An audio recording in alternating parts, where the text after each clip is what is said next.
Comment ça fonctionne exactement une web TV, très concrètement? Alors le fonctionnement d'une web TV, eh bien, vous êtes une association et vous avez un message à faire passer. Par exemple, je vous ai donné tout à l'heure l'exemple d'une troupe de théâtre, tout simplement, une petite association théâtrale, elle a un événement dans l'année, c'est sa pièce qu'elle prépare justement, elle met une année à préparer cette pièce, elle va la présenter pendant une semaine et son objectif c'est tout de même de remplir la salle.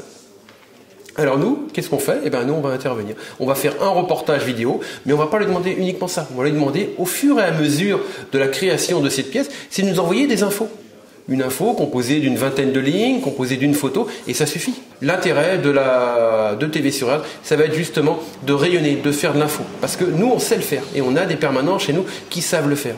Comment ça fonctionne? Quand vous, sur votre site, vous faites un article, vous pouvez faire une vidéo, vous allez le mettre sur vos réseaux sociaux, mais au final, qui est-ce qui va le voir? Les gens qui vous connaissent déjà. C'est pas comme ça que vous allez rayonner. Vous allez rayonner en mettant sur vos réseaux sociaux les gens qui parlent de vous. Nous sommes justement un média social.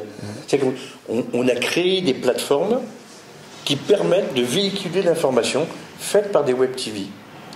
Ou des associations. Ou des délégations locales. Mais c'est là justement. Ah bah oui, c'est important de le dire. Mais oui, mais j'allais le dire. Ah bon, pardon. Donc, comme on incite, comme je l'ai déjà dit, on incite les associations et les entreprises à créer leur information eux-mêmes. Parce que les médias ne peuvent plus être là. Économiquement, c'est plus viable. Maintenant, pour être sûr que l'information soit bonne et qu'elle se véhicule bien, il fallait créer une structure qui permette d'aider nos clients à faire de la bonne information. Donc, on a créé l'association TV locale qui, en fin de compte, devient une web TV, mais une web TV qui est beaucoup plus au service des adhérents de l'association. Les associations d'une même localité ou d'un même canton, on les incite à devenir adhérents et actifs dans la TV locale. Et là, il y a des jeunes et des moins jeunes qui vont apporter leur savoir-faire ou leur passion. Des jeunes, nous, on incite nos TV locales, nos délégations, à rentrer dans les écoles à partir de CM1, CM2 pour créer des ateliers jeunes reporters. Et ça va être dans les collèges également et dans les lycées. Et on apprend aux jeunes à faire l'information de ce qui se passe chez eux.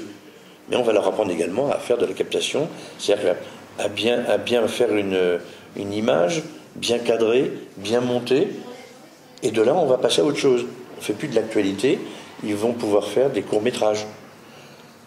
Moi, ce qui me gêne aujourd'hui, c'est qu'on a tendance à penser qu'il y a les grandes chaînes de télévision, Philippe a parlé de France 3, France Télévisions et tout, et puis après, il y a le bas de gamme, c'est les web TV. Non, pas du tout. Dans les web TV, on va retrouver les futurs créateurs de longs métrages. Mais ils vont commencer par des courts-métrages. Et les courts-métrages, ça va être des gamins comme des adultes qui vont faire ça soit sur des films en 3D, ou ça va être des films, des vrais sketchs, ou des vrais scénarios. Et là, comme il faut quand même maintenir la citoyenneté et l'entretenir la citoyenneté, eh bien nous, dans TV Locale, on a tendance à dire aux jeunes, tenez, faites des reportages sur les quelques anciens combattants qui restent dans votre localité. Ça leur permet déjà de travailler sur la mémoire. C'est important, mais au niveau des jeunes, aujourd'hui, il y a tellement de choses qui sont en train de disparaître. La mémoire, il faut l'en retenir. C'est une manière de participer. Et à partir de là, comme tout le monde n'aime pas les images, il y a d'autres jeunes qui aiment le théâtre. Eh bien, ils vont peut-être pouvoir se réunir et créer soit des pièces de théâtre, puisque vous parlez de théâtre, alors, mon cher, soit des petits courts-métrages, voire des longs-métrages, sur des vrais faits de vie. Et là, je suis désolé, mais on est aussi performant et aussi bon que les grandes chaînes de télévision. Moi, je pense qu'il ne faut pas être désolé.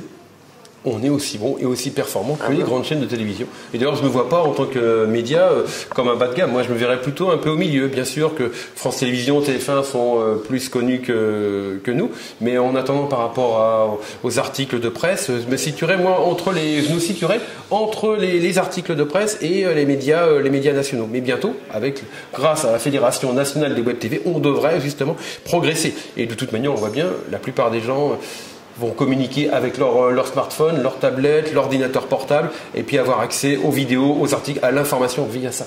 Je vais même aller plus loin. Mon cher Michel. Je vais aller plus loin, c'est que dès le moment où TV Locale se sera implanté dans tous les cantons de France, donc on se donne un an pour le faire, et bien vous pouvez imaginer que s'il y a un événement, un fait d'actualité, quelle est la première caméra qui va être sur ce fait.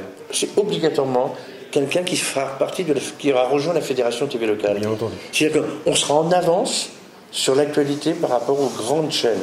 Et donc, on va pouvoir les fournir. Ce qui est normal, puisque l'information sera beaucoup plus fluide et directe. Voilà, c'est ça le but de TV locale en fait. C'est de ramener l'information au plus près. Et surtout, alors là, ça va peut-être pas plaire à tout le monde, surtout faire attention, parce que les médias, vous ne m'avez pas posé la question encore. Ça va peut-être venir. Parce que je ne vous ai pas laissé le temps, mais aujourd'hui, il y a quelque chose de grave qui a lieu au niveau du net. Il y a des réseaux sociaux étrangers, donc je vais le nommer, c'est Facebook, qui depuis le mois d'août a libéré l'image au niveau de tous les smartphones, au niveau de n'importe qui. C'est-à-dire que n'importe quel particulier maintenant fait son Facebook Live. C'est la pire des choses qui arrive actuellement dans le monde des médias. Parce que n'importe qui peut prendre n'importe quoi, il le met en direct sur les Facebook. Je suis désolé, mais il y a le droit à l'image. Et là, il y a des gens qui vont se retrouver dans des directs qui n'ont pas donné l'autorisation qu'on les filme. Mais ça va plus loin que ça. Ça va tellement vite de filmer n'importe quoi très vite que les médias qui ont déjà du mal à faire leur travail comme avant, c'est-à-dire à investiguer avant de balancer l'information, ils vont essayer d'aller encore plus vite que ceux qui vont vite, c'est-à-dire n'importe quel particulier, n'importe quel individu. C'est-à-dire que là, c'est la mort des médias. Il faut se battre contre ça. Je suis désolé, je suis obligé de le passer ce message parce que c'est grave ce qui se passe. D'accord, mais moi j'y crois pas trop à la mort des médias. Je pense que les gens vont se rendre compte de par eux-mêmes, comme tu l'as dit déjà, le simple fait d'être filmé alors qu'on n'a pas envie d'être filmé, c'est pas terrible. Moi je pense que les gens vont s'en rendre compte. YouTube déjà depuis quelques temps faisait du direct et pourtant ça n'a pas une si grande influence que ça sur les web TV. Enfin, je sais pas le sentiment que c'est. Ouais, mais YouTube, c'est pas Facebook. Hein. Non, c'est sûr. C'est le deuxième moteur de recherche au monde, derrière Google. Ouais. Premier, c'est Google. Deuxième, c'est YouTube. Facebook est derrière. Mais... C'était quoi la question? Nous, on est tout le temps, on a des vies en fait, oui. Oui, donc les web médias... Tu peux t'arrêter sur ce que tu as dit. Oui. Parce que là, il y avait une chute. On va le continuer.